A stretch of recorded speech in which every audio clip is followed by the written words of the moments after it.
All right, let's get this deep dive started. We've got a whole bunch of writings to go through and our mission, not just to explore those ideas, but to think like creative collaborators, to come up with totally new directions for the author to consider.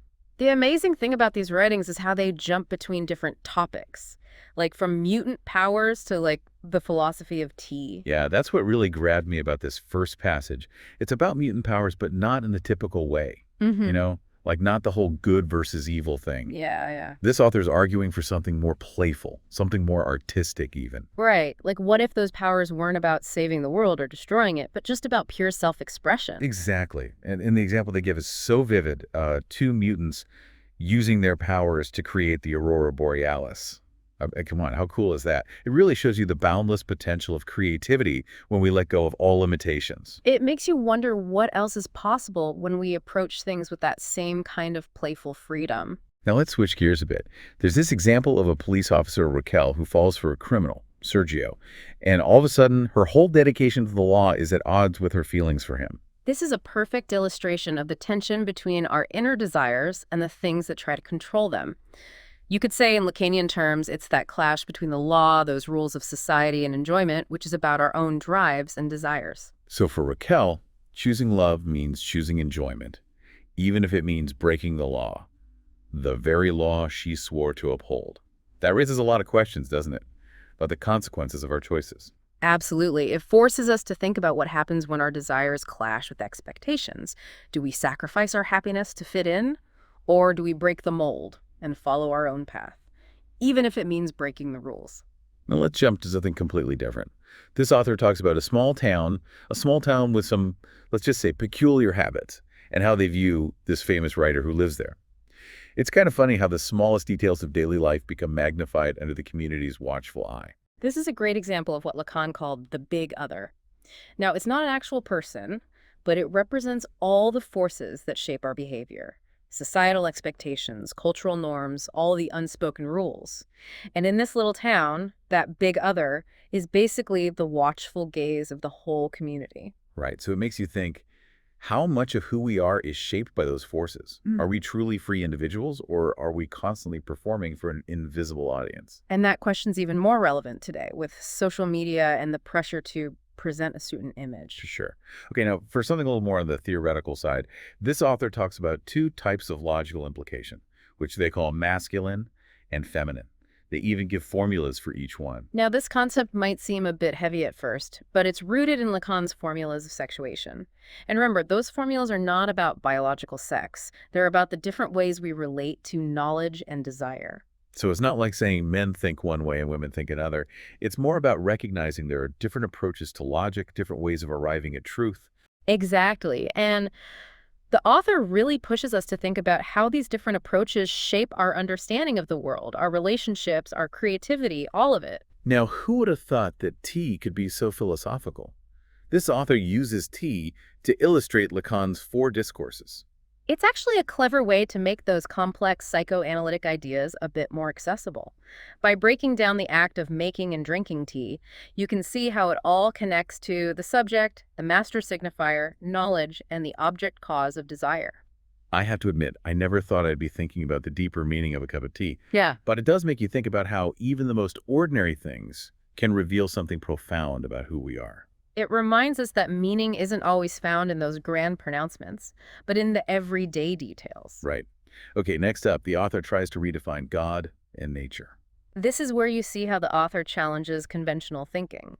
They argue that God and nature shouldn't be seen as fixed concepts. They suggest removing that big other status, highlighting how those concepts are actually unstable and open to interpretation. So instead of seeing them as absolute, we should see them as interpretations shaped by our beliefs and experiences. Exactly. It's a good reminder that even the most fundamental things aren't as solid as we think they are. Okay, we've covered a lot here, from mutant powers to philosophical tea, and really we've only scratched the surface of these writings. And now comes the fun part, taking all of this and brainstorming some new directions for the author. I love it. What if they took that idea of play and creativity from the mutant powers passage and really dug deeper? Explore how it plays out in different art forms like music, dance, or even visual arts. That's a great suggestion. Imagine a whole chapter dedicated to how playfulness can lead to those creative breakthroughs, not just in art, but in all aspects of life. Now remember, Raquel, the police officer torn between love and duty. What if the author explored that dynamic further, the whole conflict between love and societal expectations? Right. They could dive into how different cultures deal with those tensions. What are the consequences of defying norms? And how can love be both freeing and a source of conflict? And that small town with its watchful gaze? What if the author connected that to the online world? I mean, think about online communities, social media platforms. They all have their own big other and their own set of anxieties. It's a brilliant connection. Imagine a deep dive into how digital platforms shape our sense of self. How that pressure to present a certain image online can lead to anxiety and conformity. Okay, here's another one. Remember those masculine and feminine forms of logical implication? Yeah. What if the author applied that to political debates?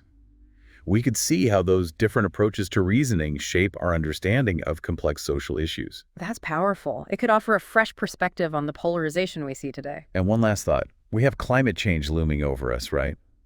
What if the author explored how technology is changing our relationship with nature? That's a big one. They could look at the ethical dilemmas and potential solutions at the intersection of tech and environmentalism. Wow. We come up with so many intriguing directions. But before we get ahead of ourselves, We need to address a pretty big omission in these writings. right. The author touches on all sorts of topics, but there's one fundamental aspect of human experience that's missing: love.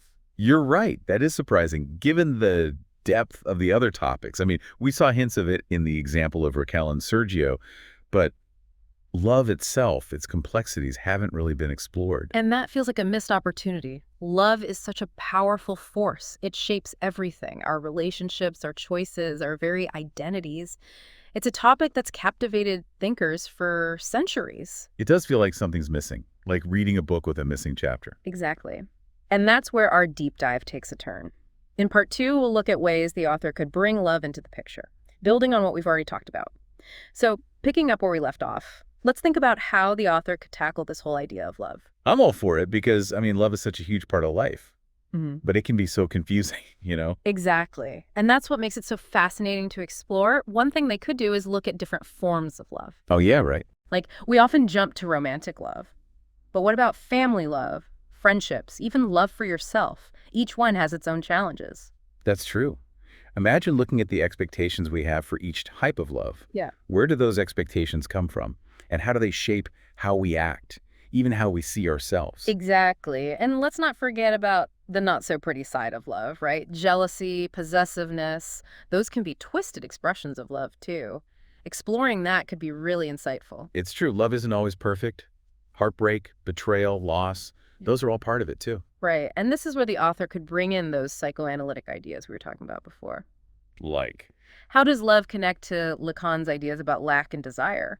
How does it shape our identity and our relationships? I like that. It's not just about the feeling of love. It's about understanding the forces behind it, the things that drive our desires. And it's important to remember, love can bring both joy and suffering. It's this powerful force that can lift us up and tear us down sometimes at the same time. It's like this double-edged sword, beautiful but painful.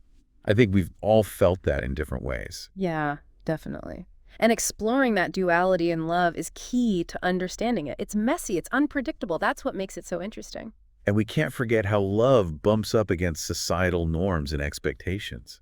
I mean, different cultures have all sorts of rules and rituals around love and relationships. That's a really important point. The author could look into how those cultural factors affect our understanding of love, like the idea of forbidden love, the Yeah. taboos, the risks, the consequences. It's a story that's always been around. Oh, that's so true. Forbidden love is like this timeless theme, right? It shows how love can challenge conventions, even defy the rules of society. Absolutely. And of course, we can't ignore how technology has changed everything. Online dating, social media, virtual relationships, it's a whole new landscape for love. Totally. Think about all the anxieties and opportunities that come with online dating, right? Hmm.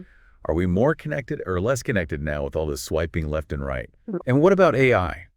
Are we heading towards a future where relationships with machines become normal?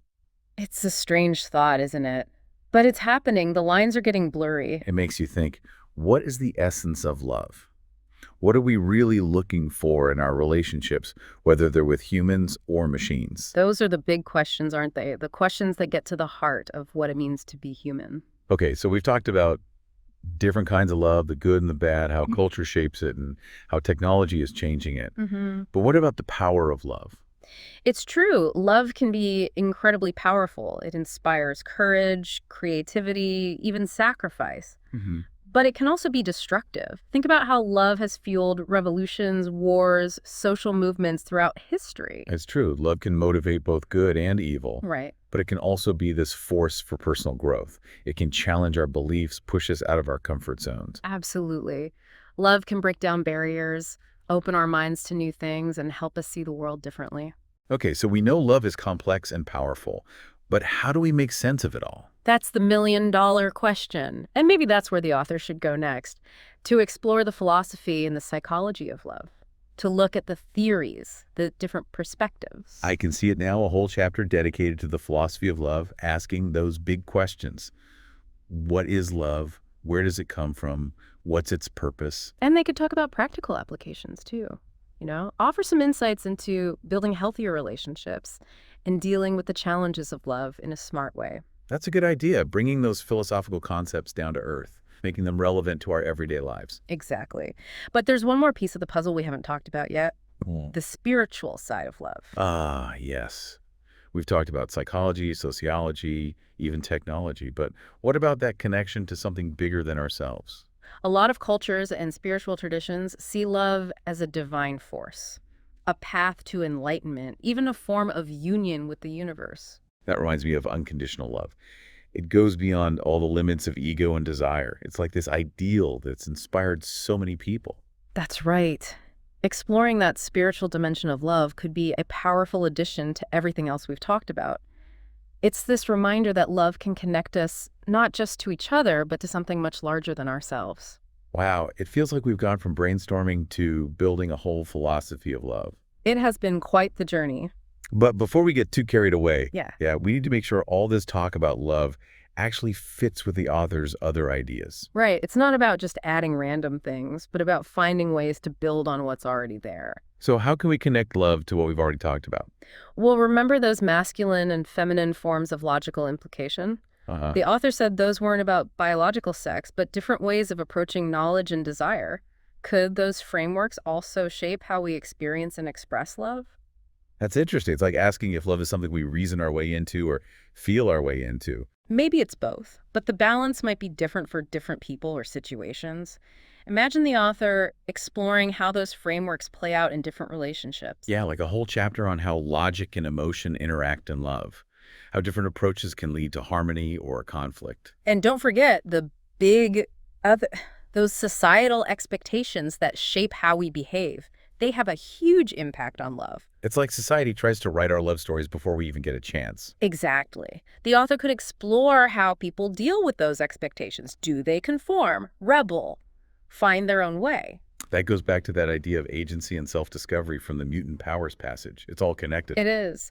Maybe love, real love, is an act of creation in itself. Right. Breaking free from those constraints, being vulnerable, making real connections. It's like love is its own superpower. Transforming individuals and the world. Remember those mutants creating the aurora borealis? Yeah. That could be a metaphor for love. Uh, Bringing light and beauty to the darkness. Powerful image. Imagine the author exploring how love inspires creativity, revolutions, social change. It shaped history and still shapes our lives today. So we have all these connections, but how can we give the authors something concrete to work with? They could focus on stories and examples. Instead of talking about love in general, they could dive into real stories, personal narratives, fictional characters, historical figures, people who've wrestled with love in all its forms. I like that. Stories can really bring those abstract ideas to life. And what if the authors shared their own experiences with love? That would make it even more authentic, more vulnerable, and connect with the reader on a deeper level. And speaking of authenticity, what about the role of honesty in love? Not just being honest with our partners, but with ourselves, about what we need and want. Honesty is so important for any relationship, and it goes hand in hand with self-discovery. To love someone else, we have to know and accept ourselves first. You can't pour from an empty cup. Right. Exactly.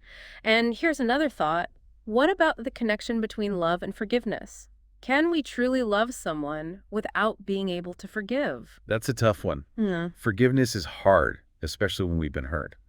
But it's also necessary for growth and healing. It's not about condoning bad behavior, but about understanding that we're all imperfect, capable of great love and big mistakes. It's about accepting the whole package, the messiness and contradictions of being human. Exactly, and maybe that's the message we want the author to explore. Love is a journey, not a destination. It's about facing the unknown, working through the tough stuff, and ultimately finding that deeper connection with ourselves and each other. Well, we've certainly gone deep on this one, exploring all the different facets of love and how it could fit into the author's work.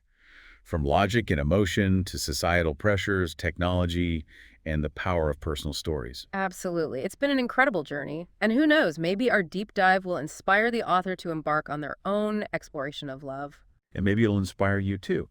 So keep thinking, keep exploring, and most importantly, keep your hearts open. Because love, as we've seen, can truly change everything.